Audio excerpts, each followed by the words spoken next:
Presented by McDonald's of Glasgow, it's time for the Brown Sports Bag. From the heart of the Barrens, a weekly local sports machine. Alongside John Butler, here's your host, James Brown. Well, John, we have a whirlwind of a show today.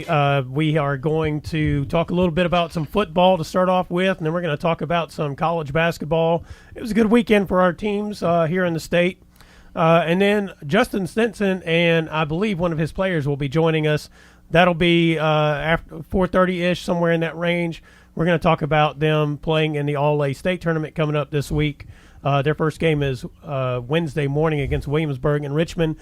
And we'll talk about some other stuff, and then we've got we're gonna kind of break down a busy week of high school basketball coming our way. So a lot of stuff going on. So let's just jump off with this football. You know, last week, John, you and I made some predictions about who would win or which team would win the national title game. We both picked LSU. You were within 1 point of LSU's final score, and I was within 1 point of Clemson's final score. Put it together, we'd have been pretty good in Vegas, I think. I think so. I said 41-31, and yep. You said 48-24. Yeah, close. Yeah. So I mean, we were on the right side and right point spread. Yeah. And I think we both felt the same way about the game. It's that Joe Burrow and his receivers and just the total of LSU's offense was nearly unstoppable, had been all year, and still was against Clemson. I don't know. I haven't looked at LSU's record before I just make this claim. I don't know if they were under 40 all year. Yeah. I mean, they were in a machine. Seems like maybe Auburn held them below 40. Okay, 38, 35. Yeah, I think that was their closest game, really. But it was just they've been consistent all year. They've been a dominant team. Yeah. They played the best schedule all year. Yep. Beat the best of the best all year long, and they had the best player. Yep. And Joe Burrow and elite receivers and right. And elite offensive schemes as well. And I think LSU will go down as one of the best college football teams in history. Yeah. I mean, I haven't seen them all, so I'm not going to just say they are. But I don't know if a quarterback has had a better year. Cam Newton was really good a few years ago. Yeah. But I don't know if anybody's had as good a year, and it's come out of nowhere as Joe Burrow. Yeah, you know, real quick, I want to give you a couple of Joe Burrow stories. They're not related directly to him, but they were fascinating that I found this out. I mean, everybody knows that he kind of grew up in Athens, Georgia, which is Athens, Ohio, which is an impoverished area. He talked about this at the Heisman ceremony.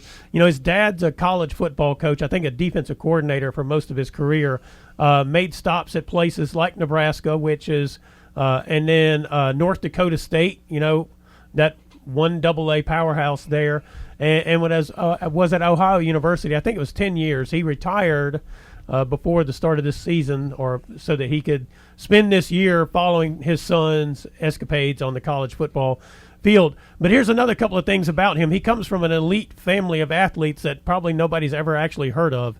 His paternal grandmother scored 82 points in a high school basketball game in Smithville, Mississippi. And now I say basketball, they actually played netball. Mississippi had netball, and then they went to regular basketball for all those years. You know, Kentucky had a break where they, in the 20s, they had sanctioned girls basketball, and then they didn't do it again until the 70s. Mississippi had netball all that time, and then they kind of made that transition from netball to basketball, you know, sort of like slow pitch, fast pitch softball transition. So she scored 82 points. I guess it was in a netball game.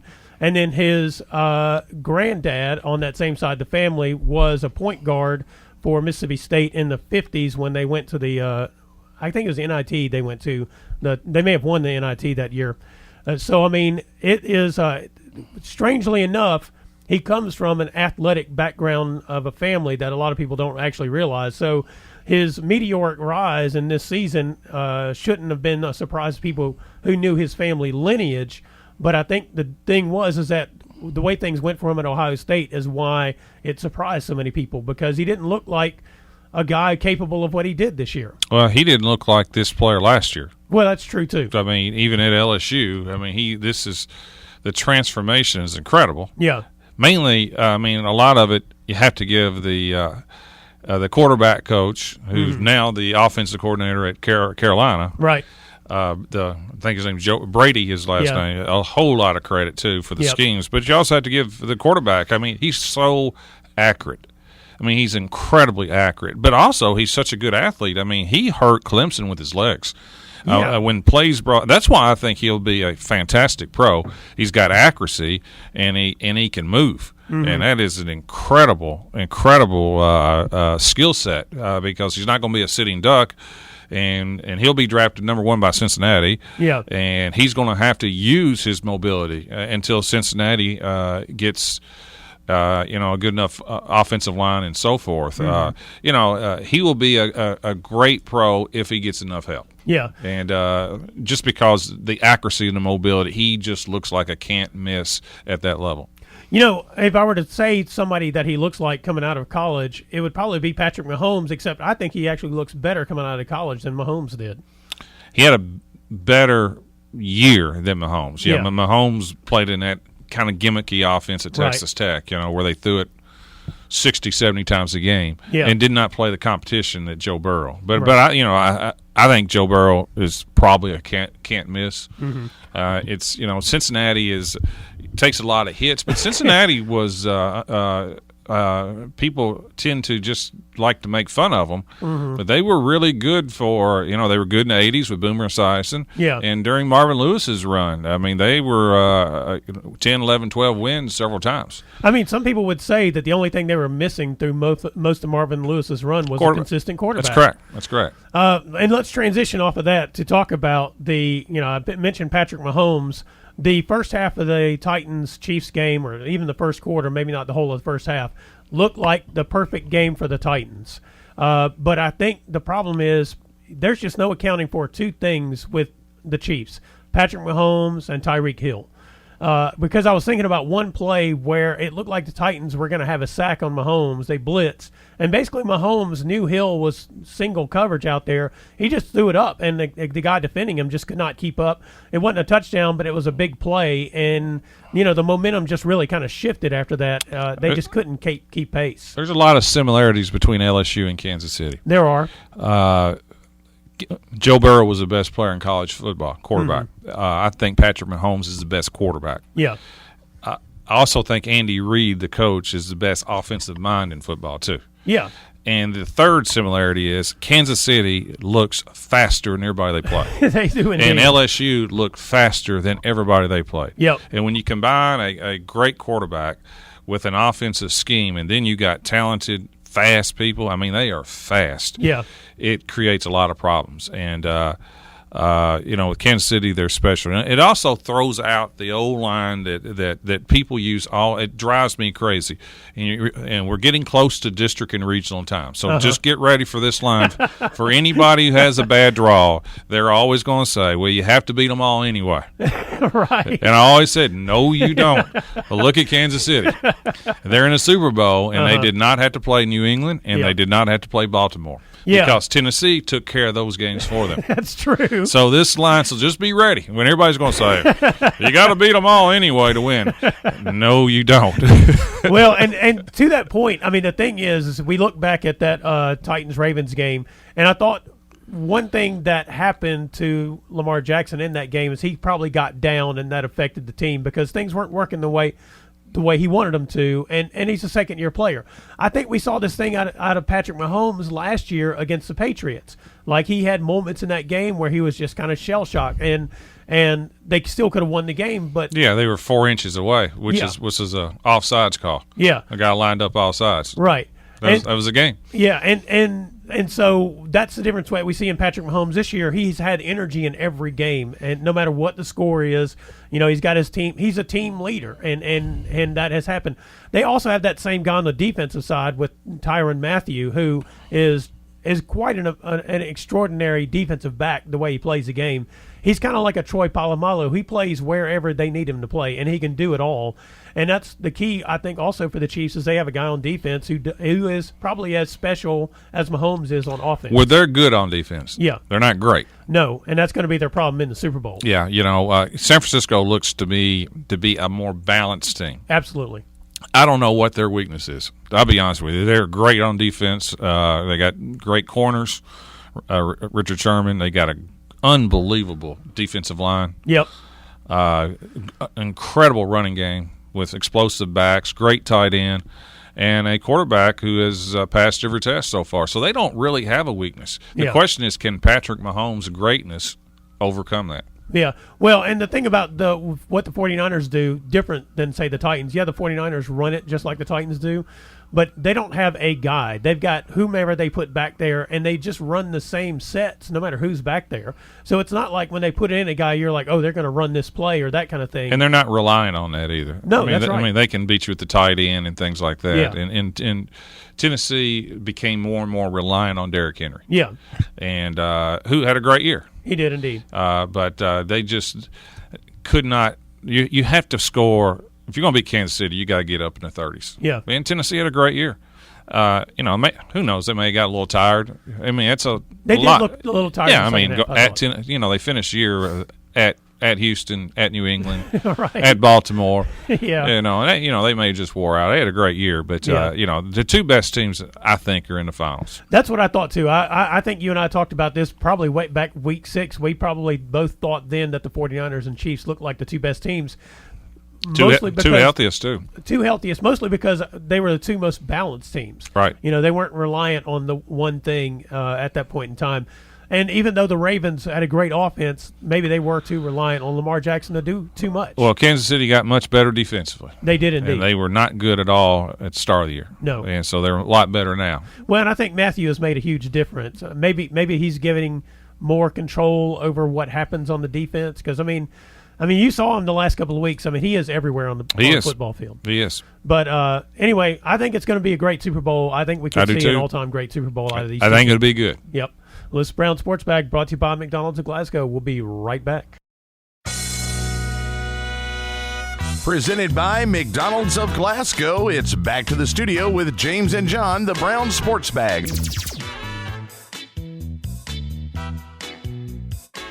Well, John, I think Chris Mack set a distinction of winning. What is it? He's one of the first coaches to go to Cameron Indoor and win on his first trip there or something of that nature. I don't remember exactly what it was, but Louisville had that was a great win to win at Duke, I think. After losing a 24-point lead to Duke last year with 8 minutes to go. Yes. Yeah, the biggest collapse that I've ever seen. Yeah. It's not that you had a 24-point lead. You had a 24-point lead at home with 8 minutes to go. Yeah. And they collapsed. And they didn't have Reggie Miller. No. So, yeah, it's a big win. They went 3-0 on their road trip. They Notre Dame, Pittsburgh, and then Duke. That's a great win. And really the single biggest factor, I think, for Louisville's improvement is he's finally started playing them freshmen. Yeah. David Johnson from Tennessee. Right. From Trinity. Yeah, all those one of the best freshman classes in the country, supposedly, and he wasn't playing them, and he's finally playing. I guess I got to put him out there. Well, I mean, he did miss all through about 4 months because he had shoulder surgery. Yeah. So he was behind. Yeah. But he was the difference. I mean, he had 19 points against Duke. Yeah. And he's 6'5", 6'6". He's a big guard, and he can guard multiple players. And Louisville led the entire game. Now, I didn't like how they finished. The last 2 or 3 minutes of the game, they got terrible shots again. And yeah. They tend to – their offenses, they just tend to bog down at the end. But they made stops on the other end, so give them credit for that. And they made their free throws. But anyway, they still need to get a little bit more fluid offensively. But they won with Nora not having a good game. Yeah. He only had 8, and they still won. So, that's obviously a good win for Louisville. But all 3 schools in Kentucky had big wins. Yeah.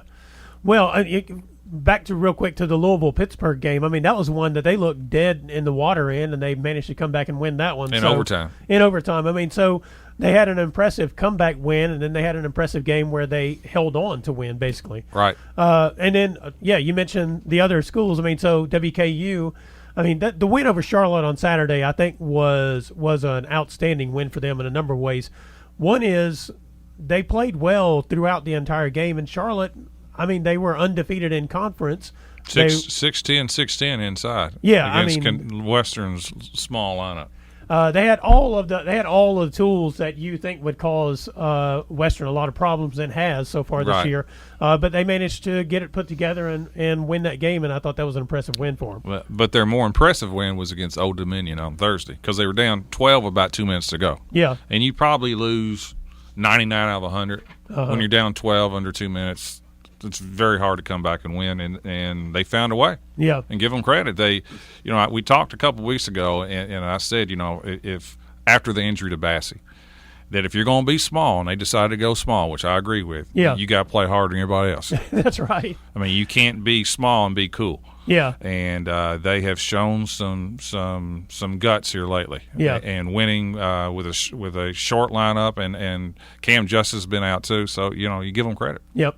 And then the Wildcats, they kept rolling the wins. I'm not sure how impressive the win against Arkansas was. Well, I think it was a good win. Now, they coming off the loss. Now, the South Carolina loss was terrible. Yeah, okay. That. I mean, that was a bad loss. Yeah, they just kind of collapsed at the end. The win against Arkansas is a good win. Arkansas is a good team. Yeah. But what's weird about it is, they obviously they played better after Cal went out. He gets 2 technicals with 8 minutes to go, and it was tied up at the time. And how often does that plan actually work? Well, it does not. Well, what's weird about it is Kenny Payne, the assistant, took over, and the first thing they did after Arkansas took the 4-point lead because they made their free throws is they went to a zone. Something I promise you Cal would never do. He hates playing zone. Yeah. And Arkansas was just killing them on dribble drives, just going right to the basket. Yeah. And they go to a zone, and Kentucky proceeds to only miss 2 shots the rest of the way. They stop their penetration. And they win. Yeah. So, I don't know if there's a correlation there or not. It's hard to tell with the spin that Cal's going to make on that one. Right. But it nevertheless is a good win. And UK's guards that I didn't know about early in the year are playing fantastic. Yeah. I mean, Quigley has just been phenomenal. And Higgins is a heck of a guard because he can – I would hate for him to guard me. He's probably the best defensive point guard in the country. Right. And Nick Richards – I've said this before. He's got a chance to play, and E.J. Manuel has played so bad that it's almost forced Cal to play Richards, and he's allowing him to play through mistakes. Yeah, because sometimes Cal can be a negative substituter. Right. If you miss a shot, you do this, you come out. Rather than when Rick was there, you didn't know who was coming in or going out. He just threw everybody out there. Yeah, and I think letting Richards play through mistakes and so forth has really helped him. Yeah, I mean, he seems to be one of those players that he has to have the opportunity to make a couple of mistakes so that he can get over them and get rolling. Sometimes the less options you have, your players are better off because it frees them up a little bit. Yeah, that's true. I mean, they don't have to play uptight. They're not looking over at the bench waiting for the hook. That's correct.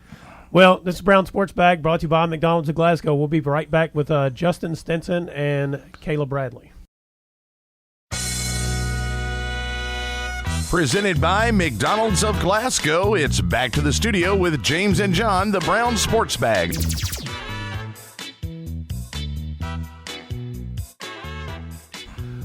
Well, we have Justin Stinson and Kayla Bradley joining us, and I'm actually glad he brought you, Kayla, because I'm going to ask you a couple of questions, and we'll see how long Justin deals with this. All right, go ahead and slide over just a little bit. All right, so a couple of weeks ago, you guys were playing a game, and I think there was a loose ball. I don't remember exactly who you guys were playing, and the ball rolled into the backcourt, and then you eventually got it, but you didn't really sprint after it or whatever. And then Justin, he and I have had this conversation, just trying to get the energy up with the players and that kind of thing, and you guys playing with intensity throughout. And so he kind of got on to you a little bit for not hustling after that ball, and then I think you gave him a thumbs up off of that, and as you came to the bench, but as this was going on, I mean, so I have noticed though that you guys have been playing, I think, with more intensity, certainly in the last couple of weeks. What has kind of changed for you? I think we just really want to go the whole way. We just realize how we actually need to play, and if we play hard, then we can actually go somewhere with it. Yeah. I mean, because you guys won a tough game against South Warren 37-36, and I think you hit the game winner with about 10 seconds to go. Yep. And so, I mean, I know there's probably a lot of expectations coming in for you guys this year, and is that it? You guys are just kind of starting to accept those expectations? I think we are. I think we're learning that we need to play harder because we got talent, but if we don't we don't use it all the time. Like, if we don't have enough energy to play, then we're not going to win simple games that we should win. Yeah. Justin, and then it's kind of panned out for you. I mean, you guys, I would say that the All-A 4th region was down this year, just in general. Because, I mean, there have been some classic battles in that final, especially when Monroe was good, and even going back some years before that, that you guys have been in. And you guys were the top team in the region this year. And I ask you this question rather clumsily, because John and I talk about this sometimes. Sometimes it's not who you play, but how you play against that team, whether you're supposed to win that game or not, the intensity. And I felt like during this run that you guys played at the level that maybe you wanted your team to play at. Oh, I think so. I think sometimes, a month ago our team would have probably still won the 3 ball games, but we may have won by 15 or 20. And I was proud of this team. I felt like they've taken a step from a maturity standpoint because we did. We came in with expectations and knowing we're supposed to win probably all 3 games, but we really came in defensively with it, like Kayla was talking about, with the energy up and didn't overlook anyone. We said we got to play, and we really kept our foot on the gas the entire time. And I think it's a sign this team is beginning to figure some things out and taking the next step. Now you guys play 10 a.m., 10:30 a.m. I guess on Wednesday, 10:30 our time, 11:30 Eastern. Is that the earliest game you guys have had to play this year? Yeah, this year it is. But back 5 years ago we had to play a 7:30 tip-off twice. Right. So I told these girls we're getting to sleep in this year. They're like, "That's early." No, we're getting to sleep in. Now you guys are playing Williamsburg. Have you had a chance to look at them in any way? We have. They're a good basketball team. They got beat by South Laurel by 10, I think. South Laurel is a top 15 team in the state, and they got a point guard going to University of Cumberland's Lily Hall. They've got a big kid, Chapman girl, number 44, who's a really talented player. They've got also a kid kind of on a wing. I think her last name is Seiler, number 4. Yeah. She's really athletic, really jumps well, dynamic offensive rebounder. So it'll be a good test for us. You guys are going to Richmond. The last few times you've been, the tournament's been in Frankfurt. I'll be honest, I couldn't stand that gym in Frankfurt. It felt like an old, built in the 1940s by the WPA. It was a big concrete building. It was kind of funky, but I do love this arena at Richmond. And, I mean, you're EKU grad. I mean, is it kind of nice to be able to go into that gym? I think it's always nice, Now, I'm sentimental to Frankfurt because I guess you are. We won a Class A state title in Frankfurt. So I like I'm sentimental Frankfurt, to Frankfurt. My first state tournament there. Oh, is that right? Yeah, 97. That's well, right. I'm sorry. I didn't mean to badmouth your favorite place. All chairbacks. Oh, It's a great nice. place. It's Yeah. nice. And it was getting run down by the end, Yeah.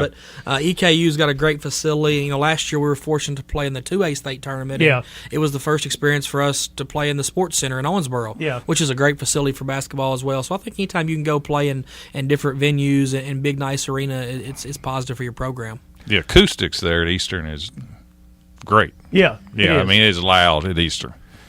Me as a photographer, it's also a great gym to shoot in. Yeah, the lighting's great, and the backdrop is just fantastic because of the way the rafters are and that kind of stuff in there. It makes for a beautiful backdrop. Now, I've not seen all the teams that are in it, but I know one good team for sure. I don't know where you all, if you could meet or not. Bethlehem's really good, aren't they? Bethlehem is good. Yeah. They're in the same bracket as we are.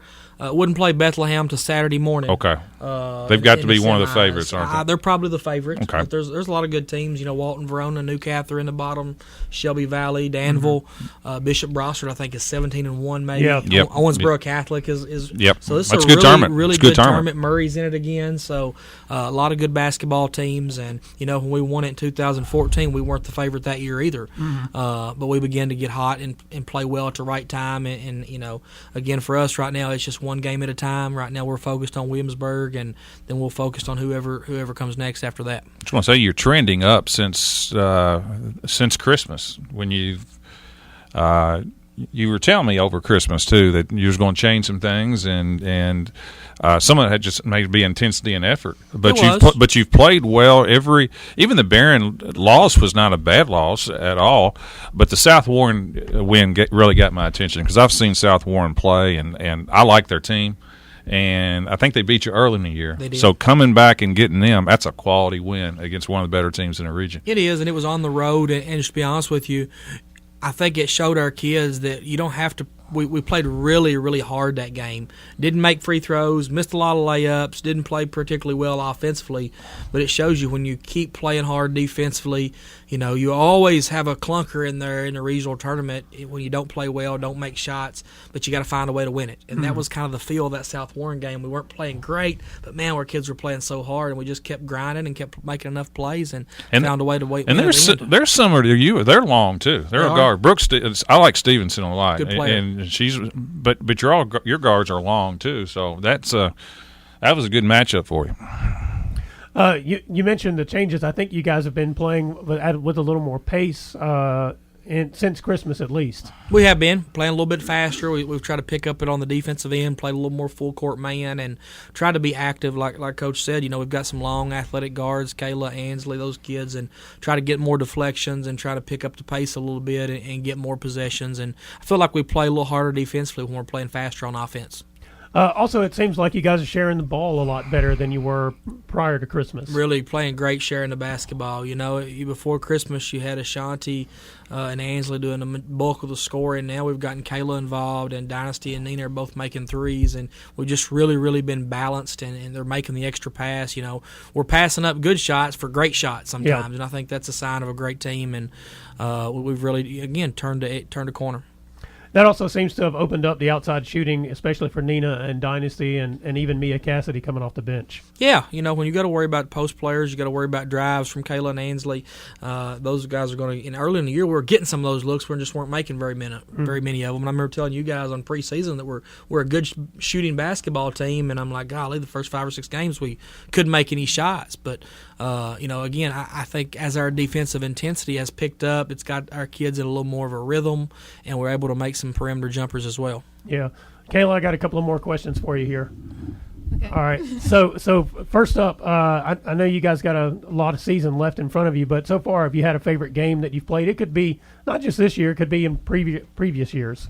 Well, this year I liked the Barron game, even though we didn't play, we didn't win, but we all played, really well. Technically, we played, fast, and I just liked how we played together and tried to stay together during we was down most of the game. Yeah. Now, Coach Stinson tells me that you guys are all, super nice, that you're competitive, but you're super nice. Do you believe that that's true, that you guys are all nice and everything? Outside the court, yes. Well, that leads to the second question. I mean, intensity is a key part of playing defense, and part of that is being, I guess, nasty sometimes. I mean, do you guys feel like you're kind of growing into yourselves in terms of your ferociousness on the court? I feel like we're all intense. We're intense enough, but we're not shoving elbows for no reason or anything. We're just playing, and we're playing good, solid defense. Yeah, most of the time. Now, have you enjoyed your time playing for Coach Stinson here? Yeah, it's a great experience, honestly. That's good. I'm glad to be a part of it.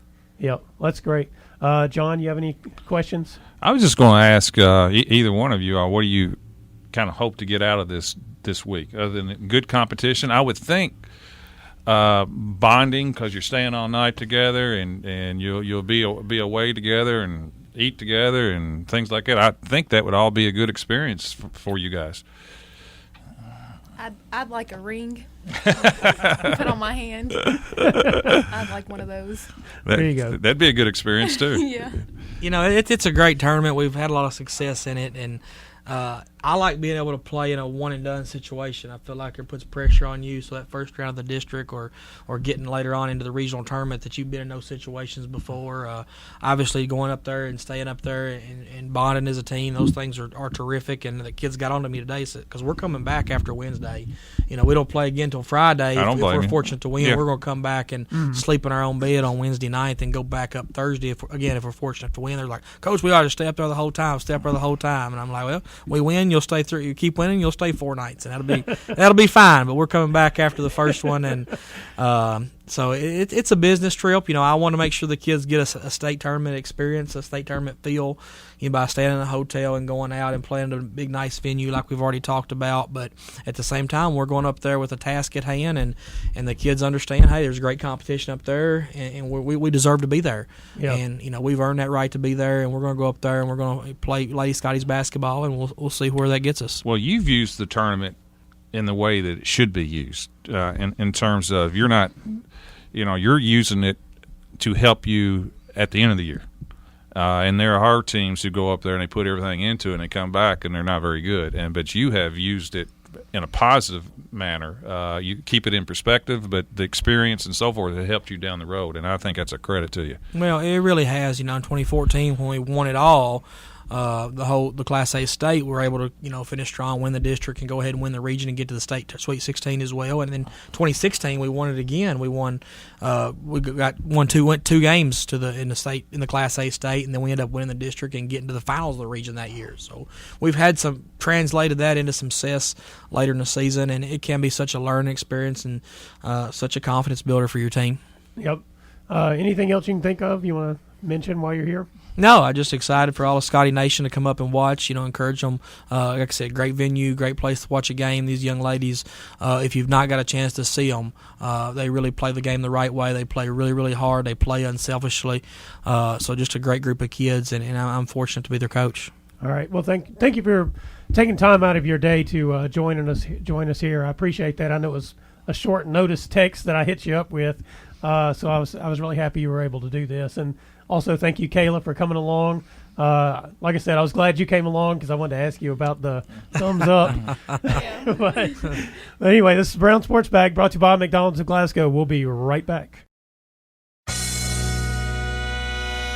Presented by McDonald's of Glasgow, it's back to the studio with James and John, the Brown Sports Bag.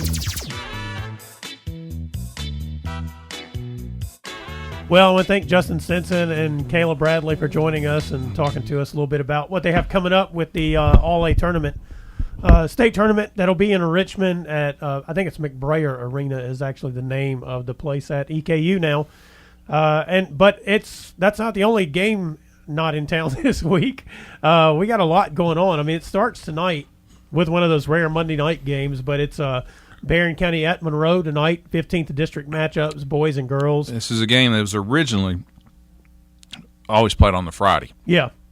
But Monroe they moved a lot of games. They did. This is Glasgow ended up opening over there this year. And Monroe is back in the All-A, and so they moved it at the start of the year because they wanted to keep that Friday open for the All-A. Right. So it's moved to kind of a weird time on a Monday night, a holiday, but it is what it is. Mm-hmm. Hopefully they'll get it worked out in the future because you can't.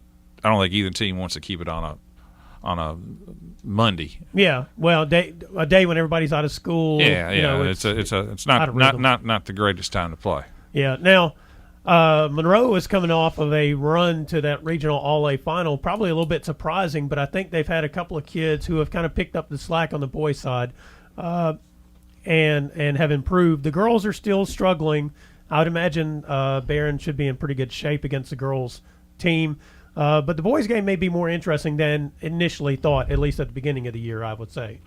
I would think so. Barron's playing pretty well right now, too. They are. Monroe's playing better than they were earlier in the year. They're healthier. Right. And I think the boys' game will be more competitive than the girls' game. Allen knocked off Monroe last week, like 56-53. That was only Allen's third win of the season. So Monroe and girls are scrappy. I do like some of their younger players. I think down the road they'll be okay, but you're going to have to score points to beat Barron. Yeah. I mean, Elizabeth Bertram is on a roll right now. I mean, she had 34 the night against Warren East, and you'll have to really.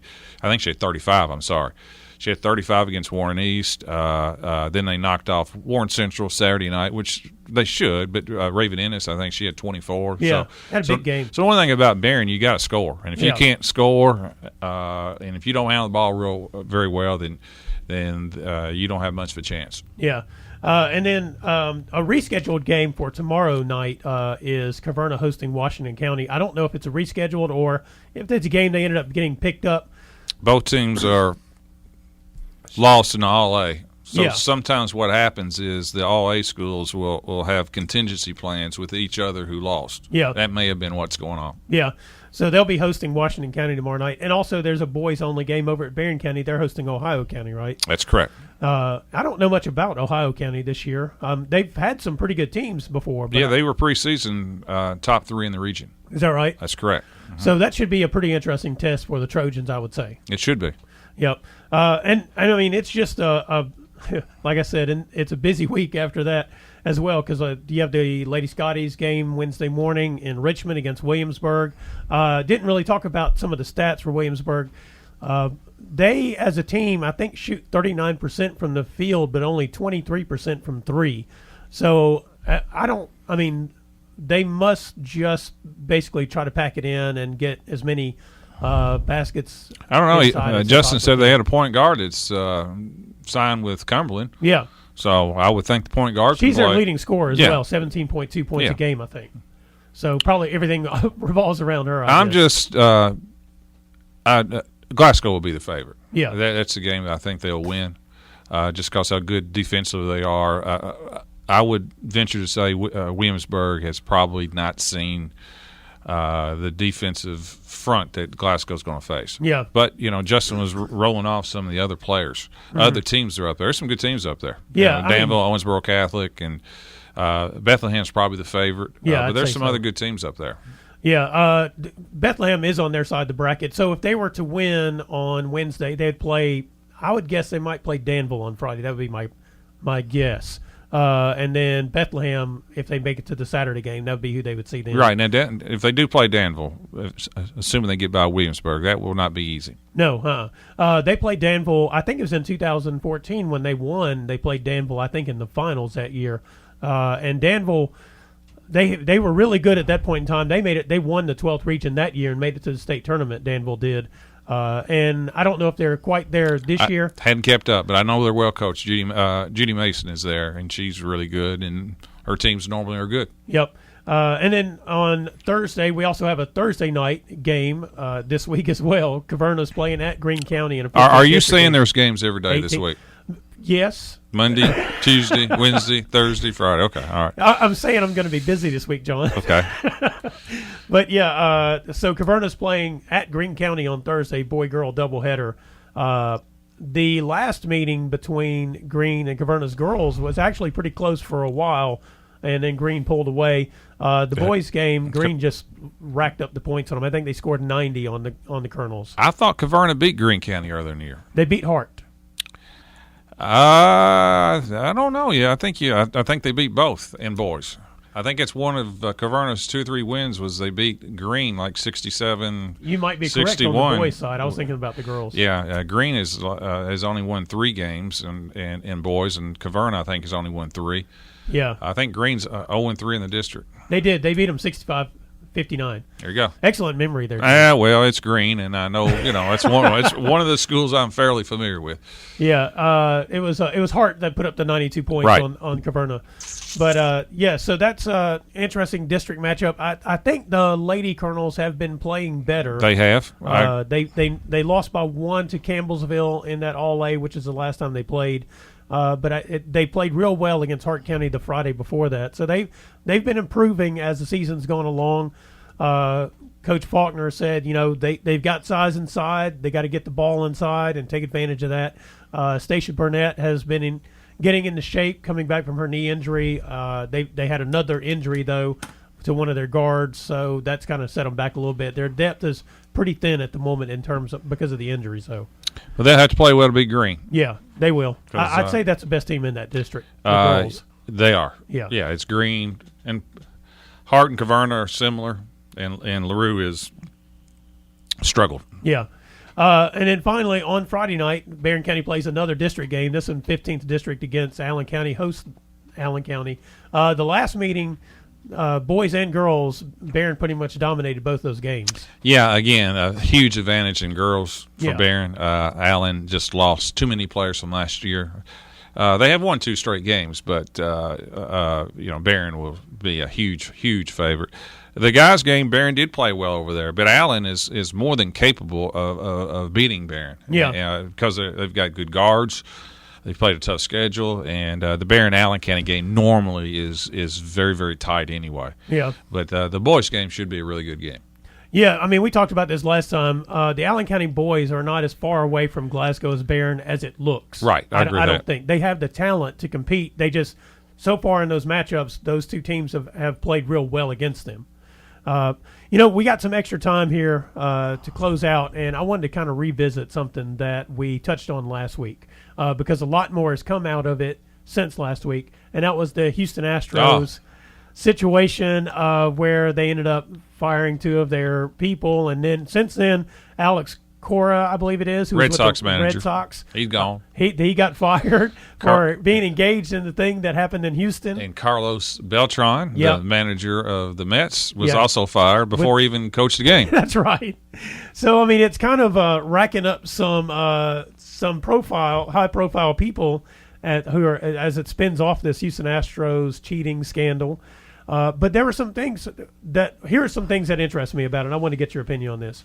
One is, some people have equated this to like the steroids era in baseball, and how the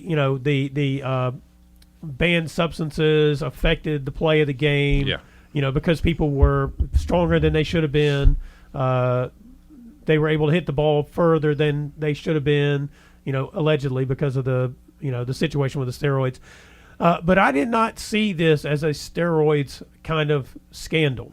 And here's why. I saw it directly as something that affected the outcome of specific games. Yeah, I think it's worse. I do too. Because I agree, of and that. we haven't talked about this. Not at all. I played college baseball at Louisville, Right. and I was a pretty good hitter. Not good enough to go beyond Louisville.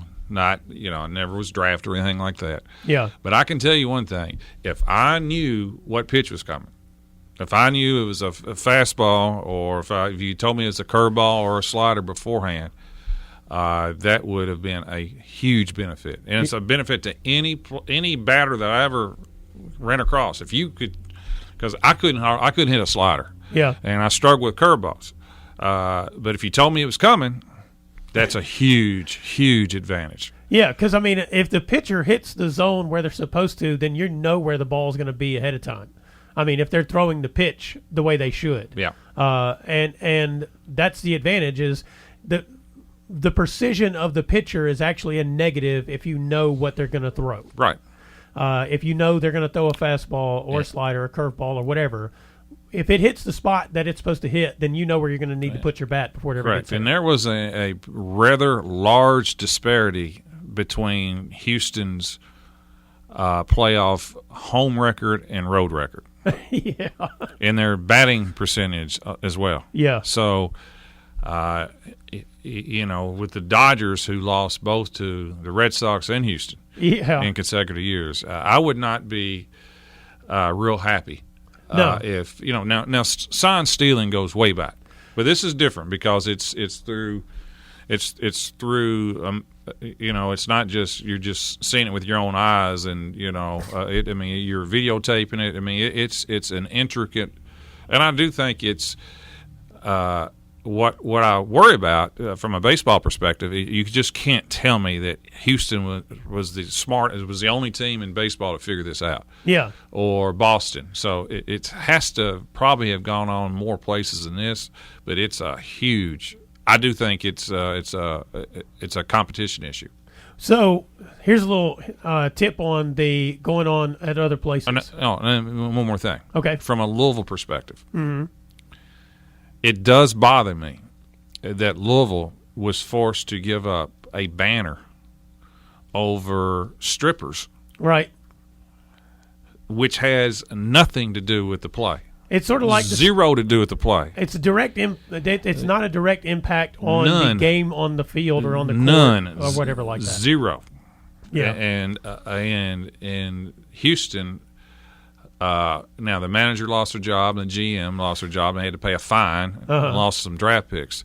But to me, that was a much worse issue. This is, to me, is more like the Black Sox scandal where they were gambling on the games and taking bribes to lose it. Yeah, and that actually affected the direct outcome of the game. And this did, and what I was just saying from a Louisville perspective, that had nothing to do with the outcome of the game. Right. So, real quick on the others doing it part. So, Friday was the Reds Caravan at Greenwood Mall, and we were over there for it. Right. And one of the general manager, I think it is, for the Reds, explained that in 2017, Major League Baseball had a meeting, and in that meeting they discussed the use of video to steal signs and all that kind of stuff. And Major League Baseball basically said, we know we can't stop everyone. We can put in regulations and all this kind of stuff, but if you all are just going to do it, then we're not even going to bother with that part because we know it'll be a waste of time. But if you all in here agree you're not going to do this, and we will put in these regulations with the penalties. So basically they had all the teams got together and agreed we're not going to do this. Now, whether they did or didn't, I don't know, but if they did it consciously with the possible penalties in mind. All right? And this the other thing about this in terms of like banners and all that kind of thing, I'm not sure you can reward the Dodgers with a pair of World Series, but I do believe the Houston Astros should be stricken as the winners, or the Astros and even the Red Sox, by implication probably, but I'm not sure about that part. We need to know more. But definitely the Astros need to be stricken as winners of the World Series. I think it's fair. Yeah. Yeah, I mean, it like I said, if from the Louisville perspective, totally different, and they got a much harsh punishment. Well, and the thing is that the whole Astros scheme is just fascinating when you read the stories, because the manager did not. He was opposed to them doing this, but he didn't really stop them. No, he didn't. I mean, he smashed the monitor or whatever, but in the end, he still reaped the reward of his cheating players. He played along with it. Yeah. I mean, so he doesn't get a pass. Shouldn't. He didn't. No, he didn't. There's only two people who lost their job with Houston. That's the manager and a GM. Yeah. None of the players who participated in it. Well, and so we get at that. I mean, what should happen to the players, you think? I don't know. I mean, I don't know about that. I mean, you obviously can't suspend the whole team. Yeah. Because some of the players are gone. Yeah, there'd be some. You have to suspend them, and they're playing for somebody else. Right, now, and you have to figure out who actively participated, which is going to be hard to do, I think. That's correct. Yeah. So it's a tough issue, and I do think they try to go about it the right way. I think they lacked one more step. Yeah, and that's the one that you just said. Yeah. I think it's justified that one team had the benefit of it and the other team did not. You know, and in a 7-game series, all it takes is one game to flip it. Well, and look, you got a guy like Clayton Kershaw who has had this maybe now unfairly hung on him that he's not a postseason performer because of what happened in that World Series. I mean, not just that. He's had some struggles in some other postseason games. But, I mean, who's to say that in those other postseason games that information hadn't been shared what the tip is for his pitch? Well, that's what makes this such a bad deal, because it clouds up a lot of things. Yeah, it does. And baseball gets in their way more than any sport I've ever seen. They do indeed. I mean, whether it's steroids, whether it's gambling with Pete Rose, or whether it's it's this issue. Mm-hmm. Pete Rose is going on 30 years for what he did. Yeah. I mean, it's just they're always getting themselves away of a good story, and I don't know what the ramification is going to be. Well, and here's the thing about, I mean, if you were just maybe people don't care. I don't know. I kind of think people sort of care a little bit. I worry more if they don't care than anything. I think they should care enough that no matter what the eventual remedy is, they stay focused on it. Because here's who's going to care with the proliferation of sports gambling. Oh yeah, legal sports gambling. Yes, everywhere. You can go across the river in Indiana. You can go to Tennessee. They've legalized it. You can go to Mississippi now. Who knows? It may be coming to our state. That's right. I mean, it flew out of the committee. Yeah, it did. People who are going to gamble want to make sure that the sport they're gambling on is on the up and up. Oh yeah, that is. I'm not a gambler. I don't gamble on anything. I don't even gamble when I do fantasy football. I do that for free. I don't like losing my money, and I don't have enough faith in my knowledge to think that I can outsmart the bookies. Well, you can't. I can't. That's You're right. So, but one of the upsides of this proliferation of sports betting across the country is exactly what you just said.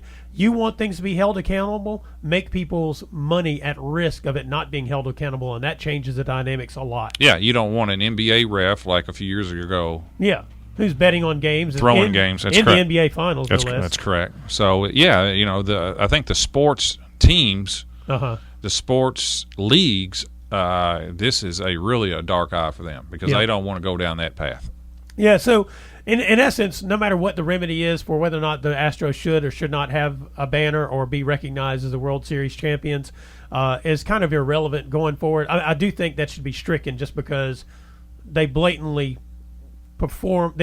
cheated in that game that won them the World Series. Yeah, and it's been proven. They've admitted it. Yeah, and so but no matter what that is, the main thing is the punishments have to be harsh enough that going forward they do not risk people bailing out on your sport. Right. I've never been comfortable with, baseball with all the unwritten rules and sign stealing and this, that, and whatever. I've never really been a big fan of all that nonsense anyway. Yeah. Can you just play the game right. the right way without all this other stuff? Yeah, that's all I ask for from any sport. Basically, is just play the game the right way. The right way, basically, being don't cheat. That's correct. Don't be an idiot, and just play the game. Stick to your fundamentals. That's what you want in Little League. That's what you want in Little League. That's what we ask our kids to do. That's what we should be doing ourselves. Well, this is Brown Sports Bag, brought to you by McDonald's of Glasgow. We'll be back next week. Thanks for listening, and be sure and join James and John once again next Monday at 4 for the Brown Sports Bag, a local weekly sports machine presented by McDonald's of Glasgow. Coming soon to your FM dial, this is Fox Sports Radio, WCDS Glasgow, AM 1230.